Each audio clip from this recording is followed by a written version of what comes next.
Bismillahirrahmanirrahim.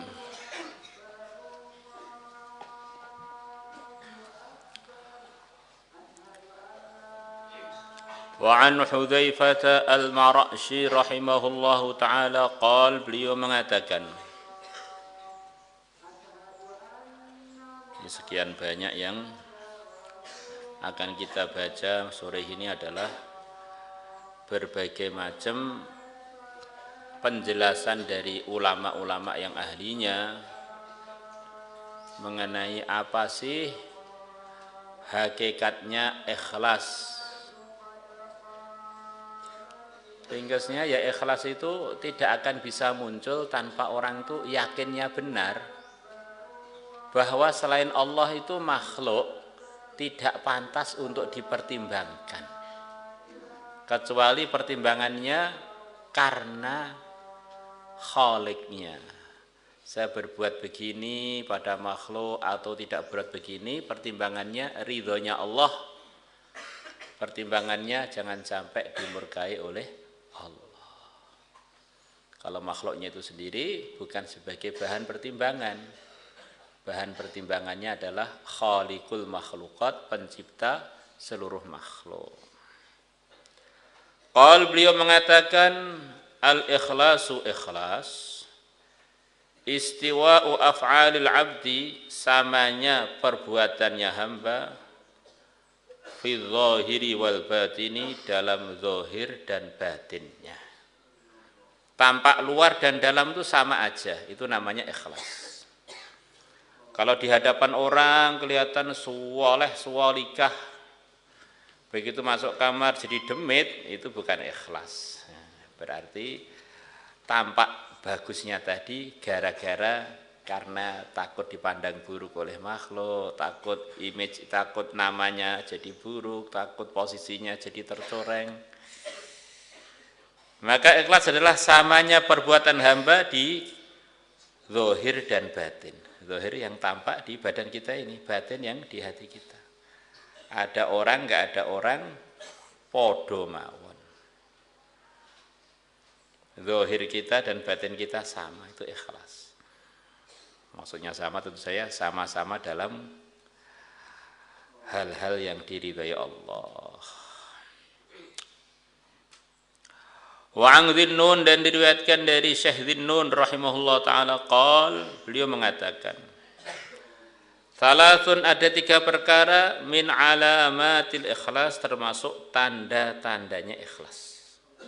Jadi beliau enggak menerangkan ikhlasnya, menerangkan tanda-tandanya. Kalau ada tanda-tandanya ini, maka diduga pemilik tanda adalah amalannya karena Allah. Istiwa'ul madhi, pertama samanya pujian, wadzammi, dan cacian, minal amati, dari seluruh manusia. Dipuji, dicaci, ya tetap istiqomah dalam ridhonya Allah.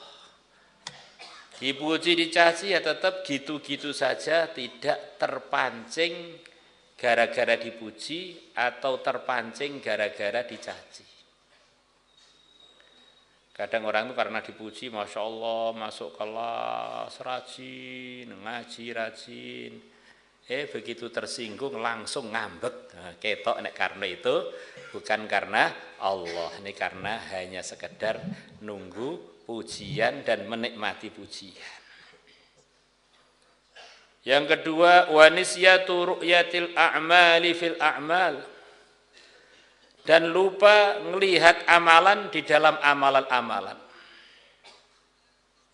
Ini kurang lebih maksudnya, kalau dia mengamalkan amalan, mengerjakan sekian banyak kebaikan, dia lupa kebaikan-kebaikan yang dia kerjakan itu. Sama sekali tidak dia hitung-hitung, kemudian dia ingat-ingat kebaikan-kebaikan itu.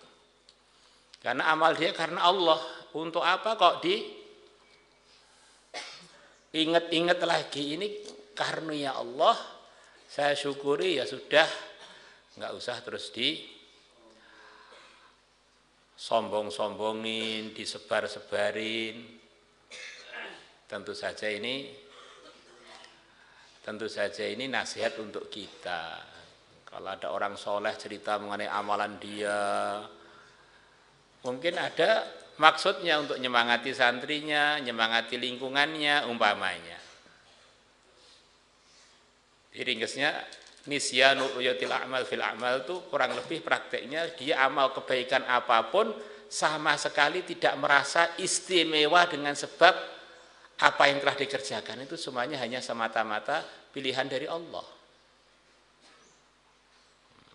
Contohnya orang yang tidak lupa amalannya, contohnya saya telah berjasa begini, di kamar saya telah berjasa, saya telah jadi orang yang terhebat prestasinya, saya telah begini, saya telah begini. Nah, ini berarti ini dia menghitung-hitung amalnya sebagai satu prestasi yang perlu dibanggakan. Umpama amalan kamu itu ada prestasinya, yang layak dipuji bukan kamu. Yang layak dipuji adalah pencipta kamu dan pemberi kekuatan kamu dan pemberi ilham kamu untuk beramal tersebut. Nisyanu ru'yatil a'mal fil a'mal kurang lebih prakteknya begitu. Waqtidha'u thawabil a'mali fil akhirah, dan mengharapkan iktidha itu mencari balasannya amal di akhirat.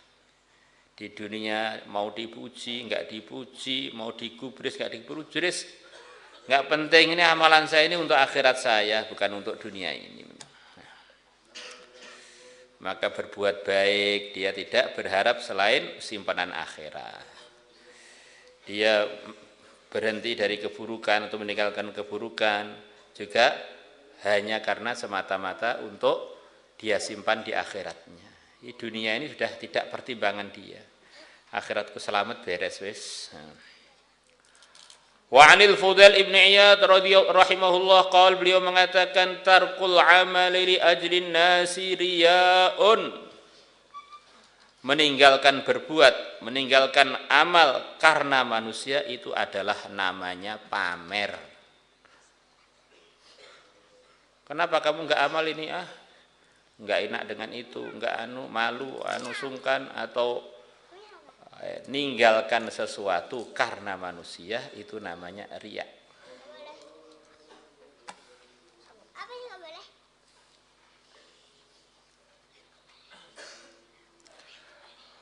Wal amalu li ajrin nasi syirkun, dan amal karena manusia itu adalah menyekutukan Tuhan, itu namanya syirik.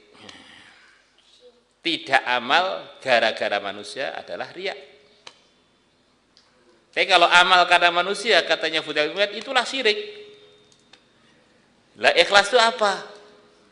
Amal atau tidak amal hanya semata-mata karena Allah. Wal ikhlasu, dan ikhlas ayyu'afiyakallah, Allah menyelamatkan kamu minhu, dari ninggalkan minhuma, menyelamatkan kamu dari ninggalkan amal karena orang atau beramal karena orang. Di semata-mata pertimbangannya adalah Allah. Wa an Sahl Astusturi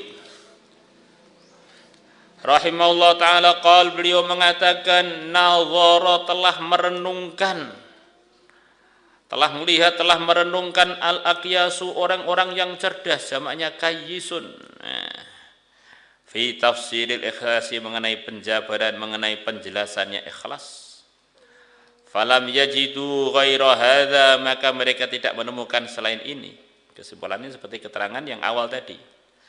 Ang takuna harakatuh, adanya geraknya orang tersebut, wasukunuhu, dan diamnya orang tersebut, fi sirrihi, di dalam rahasia dia, dalam kondisi tidak di hadapan orang, wa alaniyatihi, dan terang-terangan dia, alaniyah di atas maksudnya di hadapan orang,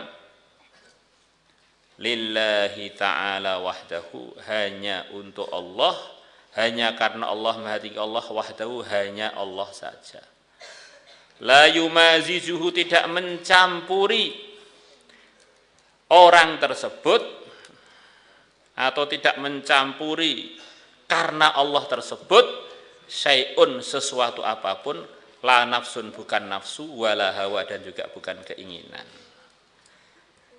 Nafsu dengan hawa bedanya apa Pak? Yes, 11-12, anggap saja mirip-mirip. Pokoknya bukan karena pertimbangan keinginan pribadi dia atau dorongan jiwa dia, ya semata-mata karena Allah.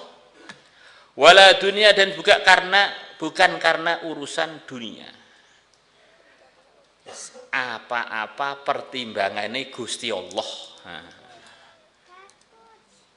Lah kalau orang itu apa-apa pertimbangannya Gusti Allah, akan menjadi orang yang tersoleh, tersopan, terbaik. Mereka lah para anbiya.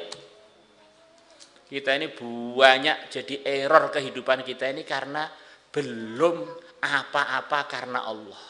Akhirnya sering belok sana, belok sini, lempeng sebentar, belok lagi, lempeng sebentar, kepleset lagi, karena pertimbangannya itu masih banyak kecampuran dengan makhluk.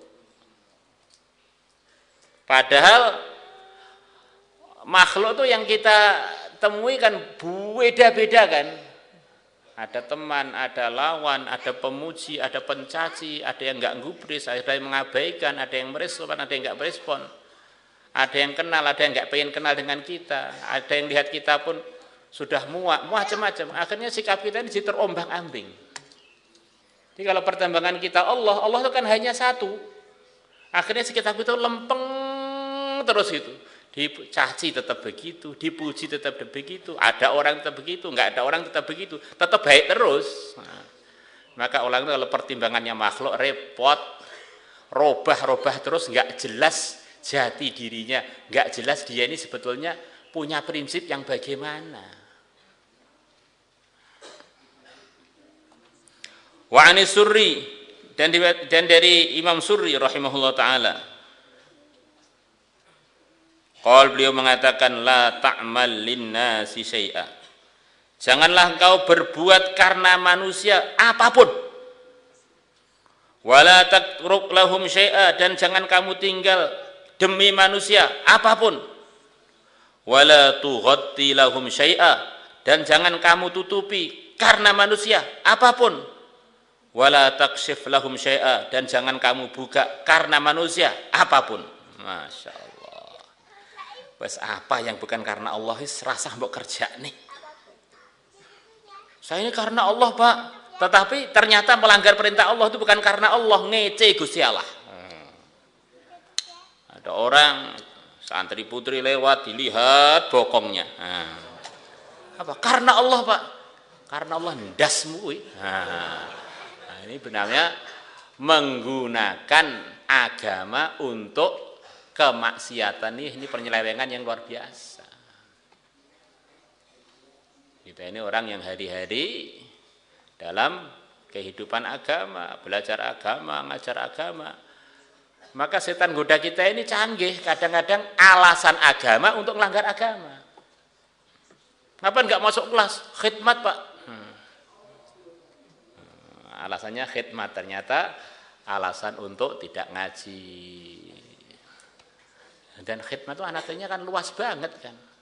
Sampai untuk makan sendiri pun kan namanya khidmat. Khidmat pada diri sendiri. Bahkan nyuci baju pun juga khidmat. Nyuci kaki pun juga khidmat. Jadi akhirnya rusak akhirnya. Jadi nggak karu-karuan.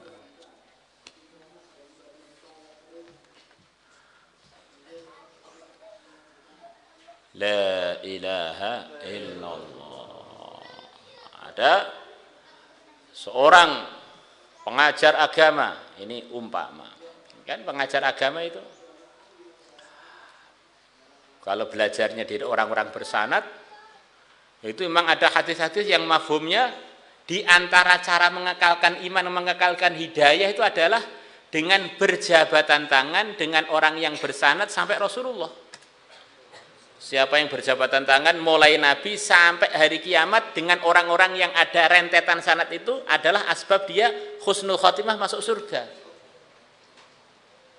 Itu ada hadisnya. Kemudian dia gunakan itu jabatan tangan dengan yang tidak halal dijabati tangan. Biar masuk surga Pak, asbab hidayah, asbab hidayah. Dia bilang asbab hidayah, tetapi sebetulnya yang dia praktekkan asbab dolalah. Yang paling parah begitu itu. Menggunakan kebaikan untuk berbuat keburukan. La ilaha illallah. Kemana kok izin nih Pak mau mempraktekkan sunnah iyadatul marid, menjenguk orang sakit. Ternyata yang dijenguk pacarnya.